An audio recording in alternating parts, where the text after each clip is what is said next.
अपने जीवन में सभी लोगों ने क्राइम की बहुत सारी ऐसी घटनाएं सुनी होंगी, ऐसी कहानी सुनाई होंगी जो अपने आप में चौकन्ना कर देती हैं और ये सोचने पर मजबूर कर देती है कि आखिरकार क्राइम को जो अंजाम देते हैं वो कितने शातिर आदमी होते हैं। और क्राइम की घटना को अंजाम देने के बाद भी वो शातिरपना तो दिखाते हैं, लेकिन जैसे ही पुलिस अपनी इन्वेस्टिगेशन करती है और उस आरोपी की तलाश करती है, वो पाताल में भी छिपा हो उसे भी ढूंढ निकाल लेती है। ऐसी ही आज की कहानी है श्री कृष्ण स्वरूप की, जो कि एक आर्मी ऑफिसर थे। उनकी पत्नी का और बेटे की हत्या कर दी जाती है और हत्या करने के बाद पुलिस को कोई भी ऐसा सबूत मौके पर नहीं मिल रहा था जिससे वो उस पर जो आरोपी है उसे पकड़कर सजा दिला सके। जब कोई सबूत नहीं मिल रहा था तो पुलिस भी बड़ी हैरान थी, लेकिन नोट से एक 10 रुपए के नोट से पुलिस को एक सुराग मिलता है और उस सुराग से ही वो आरोपी तक पहुंचती है। और जब आरोपी की पहचान होती है तो परिवार वाले भी एकदम हैरान रह जाते हैं कि आखिरकार इसने ऐसा किया तो किया क्यों, वजह क्या थी। तो आज ऐसी ही एक सच्ची कहानी के साथ आप लोगों के बीच उपस्थित हुआ हूं। तो आदाब, नमस्कार, सत श्री अकाल। मैं दीपक शर्मा आप लोगों के लिए लेकर आता हूं सच्ची घटनाओं पर आधारित कहानियां। उम्मीद करता हूं कहानी आपको पसंद आएगी। कहानी पसंद आए तो लाइक करना, कमेंट में अपनी इस कहानी के बारे में आप क्या राय देते हैं तो कमेंट बॉक्स में जरूर देना। वीडियो को शेयर करना और जो चैनल पर नए जुड़े हैं और कहानी सुनने के इच्छुक है वो चैनल पर को सब्सक्राइब करके जाना। कहानी है देश की राजधानी दिल्ली की। दिल्ली में एक परिवार रहा करता था। परिवार में मुखिया का नाम था कृष्ण स्वरूप। उनकी एक पत्नी थी जिसका नाम था बबीता, एक 26-27 साल का बेटा। रोज की तरह कृष्ण स्वरूप अपनी ऑफिस जाया करते थे, शाम को घर वापस आया करते थे। एक दिन जब वो शाम को घर आते हैं तो जैसे ही गेट को बजाते तो गेट खुला हुआ मिलता है। अब कृष्ण स्वरूप सोचते हैं कि ये तो पहली बार हुआ है कि गेट खुला हुआ है, दरवाजा खुला हुआ है। जब भी मैं आया हूं जब किसी ना किसी ने लोग गेट अंदर से लॉक रहता है। अब जैसे ही वो अंदर की तरफ जाते हैं तो जाते ही उनके पैरों तले जमीन खिसक जाती है। उनकी जो पत्नी थी बबीता, वो खून से लथपथ एक फर्श पर पड़ी हुई है। अब उनको कुछ भी समझ में नहीं आता। वो बबीता को उठाने की कोशिश करते हैं, लेकिन बबीता खून से लथपथ थी, उसकी सांसें रुकी हुई थी, यानी उसकी मृत्यु हो चुकी थी। अब वो इससे पहले अपने बेटे को आवाज लगाएं, वो उसके कमरे की तरफ जाते हैं और देखते हैं। जब दूसरा मंजर देखते हैं तो बेटा भी खून से लथपथ पड़ा हुआ मिलता। ये सब सुनकर जब आर्मी ऑफिसर रोना धोना शुरू करते हैं, चीखते हैं, पुकारते हैं, तो आस पड़ोसी भी वहां पर आ जाते हैं। आस पड़ोसी जब देखते हैं कि कृष्ण स्वरूप की पत्नी और बेटे की मौत हो गई है तो उनमें से ही एक व्यक्ति पुलिस को फोन कर देता है। मौके पर पुलिस आती है।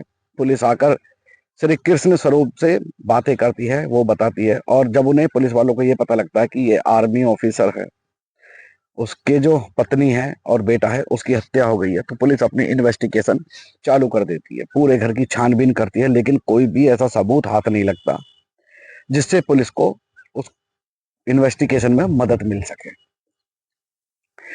अब पुलिस अपना काम दूसरे स्तर से करना स्टार्ट कर देती है। श्री कृष्ण स्वरूप जो थे उनके यहाँ पर एक सीसीटीवी कैमरा लगा हुआ था।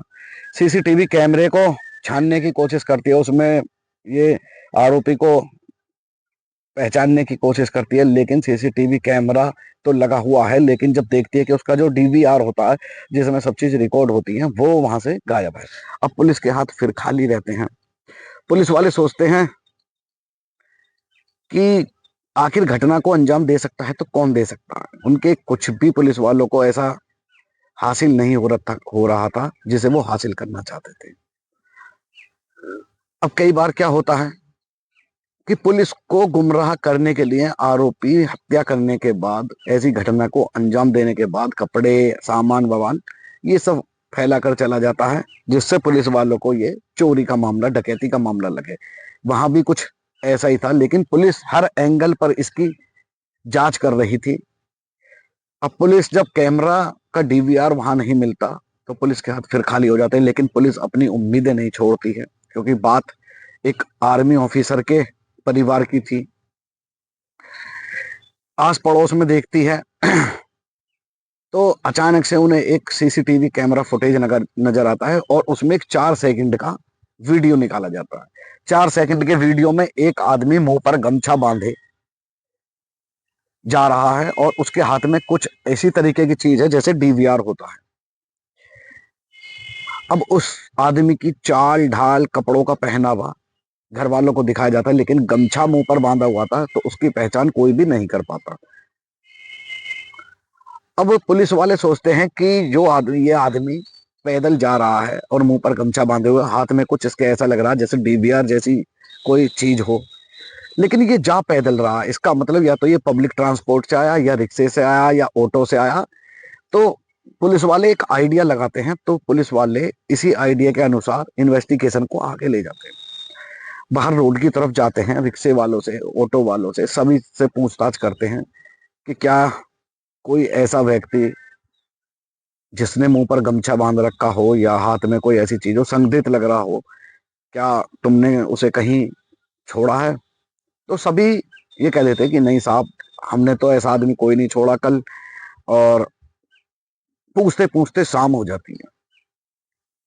पूछते पूछते जब शाम हो जाती है, कुछ हाथ नहीं लगता, तभी एक ई रिक्शा, बैटरी रिक्शा वाला सामने आता है, और वो पुलिस वालों से कहता है कि साहब, एक आदमी कल मेरे ऑटो में, मेरे ही ई रिक्शा में बैठा था, और उसके मुंह ढका हुआ था गमछे से। तो तुम्हें कैसे पता कि वो ये आदमी था? वो कहता है कि साहब, दिन भर में हमारे जो ई रिक्शा है, बैटरी वाला रिक्शा है, उसमें काफी सवारी बैठती हैं, लेकिन मुझे वो संदिग्ध इसलिए लगा क्योंकि उसके हाथों पर और कपड़ों पर ब्लड के निशान थे। तो मैंने उससे पूछा भी कि भाई, आपको कहीं चोट लगी है? तो उसने कहा नहीं नहीं, मुझे मेट्रो स्टेशन छोड़ दो। तो मैंने उसे मेट्रो स्टेशन छोड़ दिया। अब पुलिस वाले कहते हैं कि यार, मेट्रो स्टेशन छोड़ दिया? फिर पुलिस वालों के लिए ये बड़ी एक चांस मिला था, वो भी छूट गया। लेकिन बैटरी रिक्शे वाला एक बात और कहता है कि साहब, उसने मुझे, जो जहां से वो बैठा था और मेट्रो स्टेशन तक का जो किराया था, वो 30 रुपए था। तो उसने मुझे एक 20 का नोट और एक 10 का नोट दिया था, जिसमें 10 का नोट फटा हुआ था। तो वो मैंने लेने से मना कर दिया कि भाई, ये फटा हुआ ये नहीं चलेगा, मुझे दूसरा दो। तो उसने कहा कि मेरे पास यही है, या फिर एक 500 का नोट है, तो आप यही रख लीजिए। तो मेरी उससे बहस भी हुई, लेकिन वो इतनी जल्दी में था कि उसने कहा अच्छा, पेटीएम लेते हो? तो रिक्शे वाले ने कहा जी हाँ, पेटीएम कर दीजिए। तो उसने 30 रुपए मुझे पेटीएम कर दिए। अब जैसे ही पेटीएम की बात रिक्शे वाले ने पुलिस वालों को बताई, तो पुलिस वालों की एकदम आंखों में खुशी की लहर दौड़ने लगी। वो बोले ठीक है, जिस नंबर पे पेटीएम किया था वो नंबर बताओ, किस नंबर से किया था? अब पेटीएम का जो नंबर था, रिक्शे वाला वो बताता है। अब जैसे ही उस नंबर की जांच पड़ताल होती है, तो एक लड़के का नाम सामने आता है। अब उस लड़के तक पुलिस पहुंचती है। जब पुलिस पहुंचती है और उस लड़के के बारे में श्री कृष्ण स्वरूप से बताया जाता है कि ये लड़का है, तो वो लड़का अपनी ही, जो कृष्ण स्वरूप की बीवी थी, पत्नी थी, उनका ही भतीजा था। यानी जिस लड़के ने इस घटना को अंजाम दिया था, वो कृष्ण स्वरूप की जो पत्नी थी, उनका, उसकी बुआ थी। यानी उसने बुआ को ही मार दिया। अब बड़ा हैरान कर देने वाला मामला सामने आ गया। जब आरोपी को पकड़ के लाए, तो उससे पूछताछ करी कि तुमने ऐसा क्यों किया। अब बात ये आती है कि ये जो लड़का पकड़ा गया है, ये अपनी बुआ का कत्ल क्यों करेगा? क्यों अपने फुफेरे भाई का कत्ल करेगा? क्या वजह थी? तो जब पुलिस वालों ने उसे पकड़कर आरोपी से पूछा कि तुमने अपनी बुआ का कत्ल क्यों किया, तो उसने बताया कि मैं बुआ के घर आया था, और बुआ के घर मैंने खाना भी खाया, भाई के साथ पिक्चर भी देखी, लेकिन बुआ से मैंने किसी काम के लिए 50,000 रुपए उधार लिए थे कुछ दिनों पहले। तो बुआ उसका तगादा मेरे से लगातार करती थी। बीच में कोरोना आ गया। मैं पैसे लौटाना चाहता था, लेकिन कोरोना जैसी महामारी आ गई जिसमें सभी की देश में आर्थिक स्थिति बहुत खराब हो गई। मुझसे उस टाइम पैसे नहीं बन रहे थे। मैं बुआ के घर आया, बुआ ने मुझे खाना भी खिलाया, भैया के संग मैंने पिक्चर भी देखी। लेकिन जैसे ही पिक्चर देख रहा था तो बुआ के फिर से ताने स्टार्ट हो गए कि 50,000 रुपये तुम्हारे देने का मन नहीं है। उल्टी सीधी बुआ मुझसे बात करने लगी और मुझे गुस्सा आ गया। मैंने जो वहां पर मेरे भाई के जिम का जो रॉड रखी थी लोहे की जिससे वो जिम करता था, वो बुआ के पास गया और बुआ के सर पर एक के बाद एक मैंने वार करना स्टार्ट कर दिया। अब मैं सोचने लगा, जब बुआ जमीन पर गिर गई और उसकी सांसें रुक गई, मौत हो गई बुआ की, तो मैंने सोचा कि यहाँ से जाना तो बेवकूफ़ी होगी, क्योंकि यहाँ पर मेरा फुफेरा भाई भी है, इसने इसे सब कुछ पता है, पोल खुल जाएगी। तो उसने सीधा वही रोड लेकर अपने भाई फुफेरे भाई के कमरे में जाता है और उस पर भी, उसके सर पर भी लगातार उस रोड से वार करने लगता है, जिस पर फुआ की और फुआ के बेटे की मौके पर ही मौत हो जाती है। और वो वहां से देखता है कि सीसीटीवी कैमरे लग रहे हैं, तो अब इसमें भी पकड़ा जाऊंगा। तो वो सीसीटीवी का जो डीवीआर होता है जिसमें रिकॉर्ड होती है, उसे लेकर वहां से मुंह पर गमछा बांधकर निकल जाता है। तो पुलिस ने कई तरीके से उसकी पहचान की, चाल से, ढाल से, कपड़ों से, और हाथ में डीवीआर था। और जब उसे पकड़ लिया तो उसने खुद ही कबूल लिया कि उसने ही अपनी फुआ और फुफेरे भाई का कत्ल किया है।